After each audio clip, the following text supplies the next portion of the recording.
गणेशाय नमः। गुरुर्ब्रह्मा गुरुर्विष्णु गुरुर्देवो महेश्वर गुरुर्साक्षात् परब्रह्म तस्मै श्री गुरुवे नमः।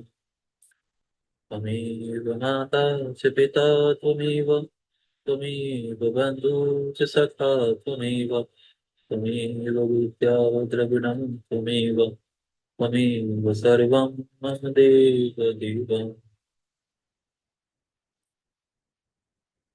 यहाँ से नया अध्याय प्रारंभ होता है। इस अध्याय में उत्तम ब्राह्मण और श्री गायत्री मंत्र की महिमा का वर्णन किया गया है।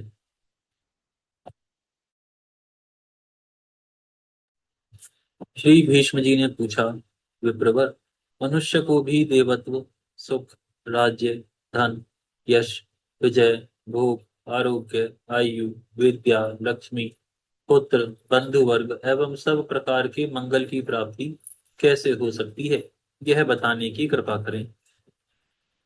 श्री पुलस्त जी ने कहा, राजन, इस पृथ्वी पर ब्राह्मण सदा ही विद्या आदि गुणों से युक्त और श्री संपन्न होता है।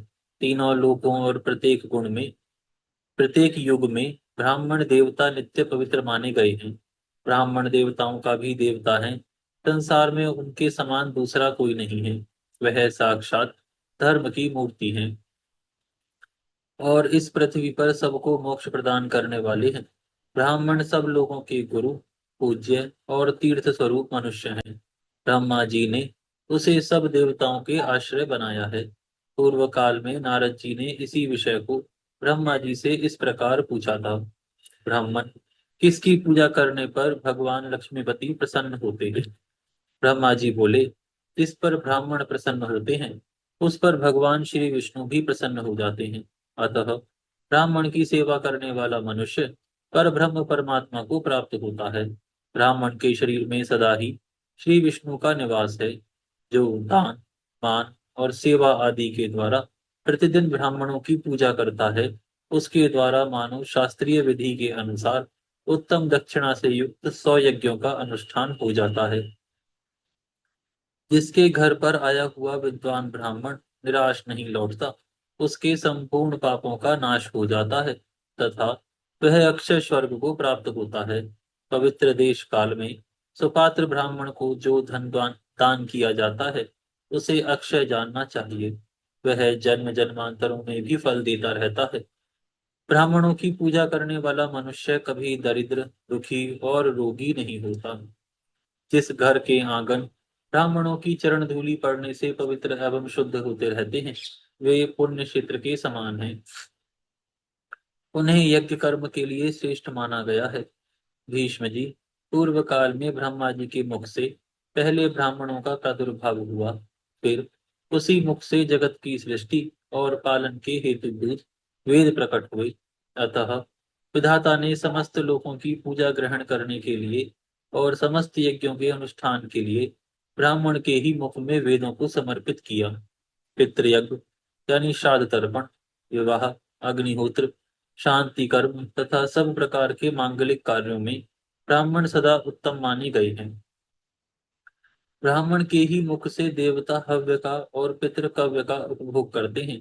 ब्राह्मण के बिना दान, होम और बलि सब निष्फल होते हैं। जहाँ ब्राह्मणों को भोजन नहीं दिया जाता, वहाँ असुर, प्रेत, दैत्य और राक्षस भोजन करते हैं। अतः दान होम आदि में ब्राह्मण को बुलाकर उन्हीं से सब कर्म कराना चाहिए। उत्तम देश काल में और उत्तम पात्र को दिया हुआ दान लाख गुना अधिक फलदायक होता है। ब्राह्मण को देखकर श्रद्धा पूर्वक उसको प्रणाम करना चाहिए। उसके आशीर्वाद से मनुष्य की आयु बढ़ती है, वह चिरजीवी होता है। ब्राह्मण को देखकर उसे प्रणाम न करने से, ब्राह्मण के साथ द्वेष रखने से तथा उसके प्रति अश्रद्धा रखने से मनुष्यों की आयु क्षीण होती है। उनके धन ऐश्वर्य का नाश होता है तथा परलोक में उनकी दुर्गति होती है। ब्राह्मण का पूजन करने से आयु, यश, विद्या और धन की वृद्धि होती है तथा मनुष्य श्रेष्ठ दशा को प्राप्त होता है। इसमें तनिक भी संदेह नहीं है। जिन घरों में ब्राह्मण के चरण चरणोदक से कीच सॉरी जिन घरों में ब्राह्मण के चरणोदक से कीच नहीं होती, जहाँ वेद और शास्त्रों की ध्वनि नहीं सुनाई देती, जो यज्ञ तर्पण और ब्राह्मणों के आशीर्वाद से वंचित रहते हैं, वे शमशान के समान हैं। श्री नारद जी ने पूछा, पिताजी, कौन ब्राह्मण अत्यंत पूजनीय है? ब्राह्मण और गुरु के लक्षण का यथावत वर्णन कीजिए। ब्रह्मा जी ने कहा, वत्स, श्रोत्रिय और सदाचारी ब्राह्मण की नित्य पूजा करनी चाहिए। जो उत्तम व्रत का पालन करने वाला और पापों से मुक्त है, वह मनुष्य तीर्थ स्वरूप है। उत्तम श्रोत्रिय कुल में उत्पन्न होकर भी जो वैदिक कर्मों का अनुष्ठान नहीं करता, वह पूजित नहीं होता। तथा असत क्षेत्र यानी मातृ कुल में जन्म लेकर भी जो वेदानुकूल कर्म करता है, वह पूजा के योग्य है। जैसे श्री महर्षि वेदव्यास और ऋष्यशृंग, विश्वामित्र यद्यपि क्षत्रिय कुल में उत्पन्न हैं, तथापि अपने सत्कर्मों के कारण वे मेरे समान हैं। इसलिए बेटा, तुम पृथ्वी के तीर्थ स्वरूप क्षत्रिय आदि ब्राह्मणों के लक्षण सुनो। इनके सुनने से सब पापों का नाश होता है। ब्राह्मण के बालक को जन्म से ब्राह्मण समझना चाहिए। संस्कार से उसकी द्विज संज्ञा होती है।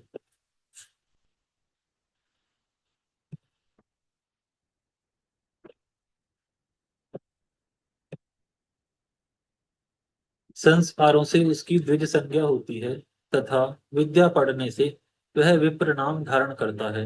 इस प्रकार जन्म, संस्कार और विद्या, इन तीनों से युक्त होना श्रोत्रिय का लक्षण है।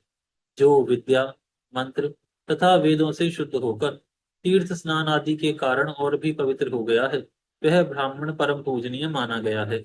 जो सदा भगवान श्री नारायण में भक्ति रखता है, जिसका अंतःकरण शुद्ध है, जिसने अपनी इंद्रियों और क्रोध को जीत लिया है, जो सब लोगों के प्रति समान भाव रखता है, जिसके हृदय में गुरु, देवता और अतिथियों के प्रति भक्ति है, जो पिता माता की सेवा में लगे रहते हैं, जिसका मन पराई स्त्री में कभी सुख का अनुभव नहीं करता, जो सदा पुराणों की कथा कहता और धार्मिक उपाख्यानों का प्रसार करता है, उस ब्राह्मण के दर्शन से प्रतिदिन अश्वमेध आदि यज्ञों का फल प्राप्त होता है।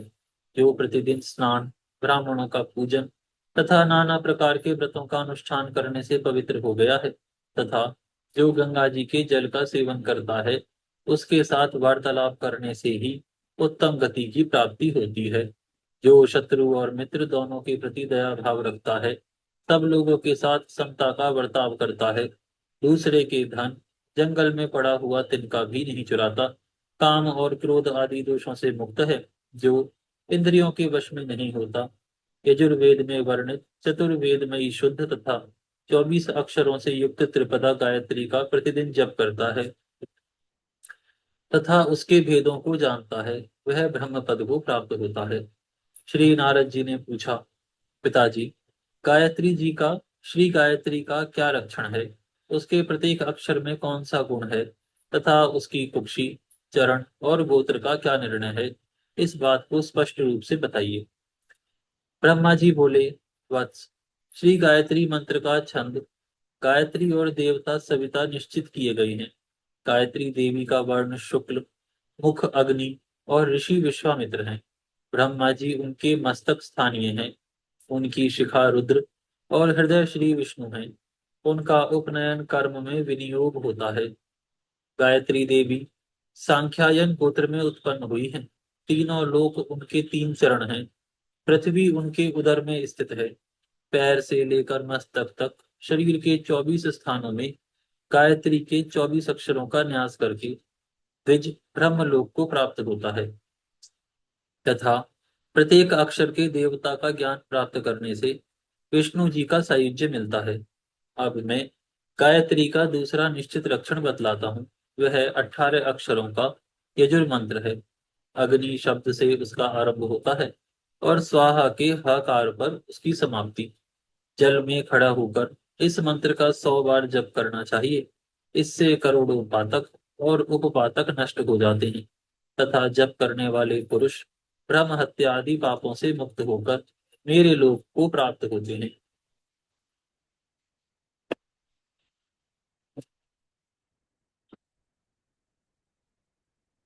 ये मंत्र दिया गया है, इस मंत्र को पढ़ने में त्रुटि हो सकती है, इसलिए मैं ये मंत्र नहीं पढ़ रहा हूँ। इसी प्रकार श्री विष्णु मंत्र, श्री माहेश्वर महामंत्र, श्री देवी मंत्र, श्री सूर्य मंत्र, श्री गणेश मंत्र तथा अन्य अन्य देवताओं के मंत्रों का जप करने से भी मनुष्य पाप रहित होकर उत्तम गति को जाता है। जिस किसी कुल में उत्पन्न हुआ ब्राह्मण भी यदि जप परायण हो तो वह साक्षात ब्रह्म स्वरूप है, उसका यत्न पूर्वक पूजन करना चाहिए। ऐसे ब्राह्मण को प्रत्येक पर्व पर विधि पूर्वक दान देना चाहिए। इससे दाता को करोड़ों जन्मों तक अक्षय पुण्य की प्राप्ति होती है। जो ब्राह्मण स्वाध्याय परायण होकर स्वयं पढ़ता, दूसरों को पढ़ाता और संसार में द्वे जातियों के यहाँ धर्म, सदाचार, श्रुति, स्मृति, पुराण संहिता तथा धर्म संहिता का श्रवण कराता है, वह इस पृथ्वी पर भगवान श्री विष्णु के समान है, मनुष्यों और देवताओं का भी पूज्य है। उस तीर्थ स्वरूप और निष्पाप ब्राह्मण का बल अक्षय होता है। उसका आदर पूर्वक पूजन करके मनुष्य श्री विष्णु धाम को प्राप्त होता है। जो द्विज श्री गायत्री के प्रत्येक अक्षर का उसके देवता सहित अपने शरीर में न्यास करके प्रतिदिन प्राणायाम पूर्वक उसका जप करता है, वह करोड़ों जन्मों के किए हुए संपूर्ण पापों से छुटकारा पा जाता है। इतना ही नहीं, वह ब्रह्म पद को प्राप्त होकर प्रकृति से परे हो जाता है। इसलिए हे नारद जी, आप प्राणायाम सहित श्री गायत्री का जप किया करो। नारद जी ने पूछा, ब्राह्मण, प्राणायाम का क्या स्वरूप है? गायत्री जी के प्रत्येक अक्षर के देवता कौन कौन हैं तथा शरीर के किन किन अवयवों में उनका न्यास किया जाता है? हे तात, इन सभी बातों का क्रमशः वर्णन कीजिए। ब्रह्मा जी बोले, प्रत्येक देहधारी के गुदा देश में अपान और हृदय में प्राण रहता है। इसलिए गुदा को संकुचित करके पूरक क्रिया के द्वारा अपान वायु को प्राण वायु के साथ संयुक्त करें। तत्पश्चात वायु को रोककर कुंभक करें और उसके बाद रेचक की क्रिया द्वारा वायु को बाहर निकालें। पूरक आदि प्रत्येक क्रिया के साथ तीन तीन बार प्राणायाम मंत्र का जप करना चाहिए। द्विज को तीन प्राणायाम करके गायत्री मंत्र का जप करना उचित है। इस प्रकार जो जप करता है उसके महापातकों की राशि भस्म हो जाती है तथा दूसरे दूसरे पातक भी एक ही बार के मंत्रोच्चारण से नष्ट हो जाते हैं। जो प्रत्येक वर्ण के देवता का ज्ञान प्राप्त करके अपने शरीर में उसका न्यास करता है, वह ब्रह्म भाव को प्राप्त होता है। उसे मिलने वाले फल का वर्णन नहीं किया जा सकता। बेटे, प्रत्येक अक्षर के जो जो देवता हैं उसका वर्णन करता हूँ, सुनो। इन अक्षरों का जप करने से द्विज को फिर जन्म नहीं लेना पड़ता।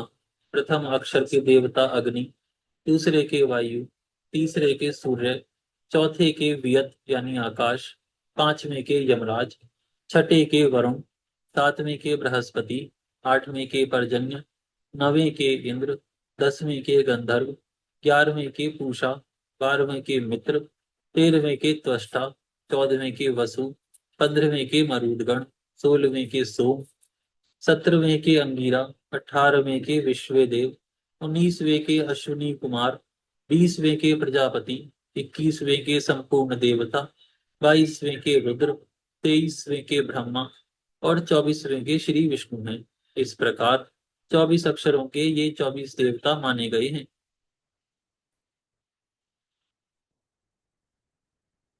गायत्री मंत्र के इन देवताओं का ज्ञान प्राप्त कर लेने पर संपूर्ण वाग्मय यानी वाणी के विषय का बोध हो जाता है। जो इन्हें जानता है वह सब पापों से मुक्त होकर ब्रह्म पद को प्राप्त होता है। आज यहाँ विराम करते हैं, फिर कल से प्रारंभ करेंगे। हे गौ माता, आप सभी देवी देवताओं की माता, सभी पुण्य का पुण्य, सभी तीर्थों का तीर्थ है। हम सभी आपको दंडवत प्रणाम करते हैं। आपकी कृपा सदैव हमारे ऊपर बनी रहे। धर्म की जय हो। जय हो। अधर्म का नाश नाश हो। हो। नाश हो। प्राणियों में सद्भावना हो। सद्भावना विश्व का कल्याण हो। कल्याण हो।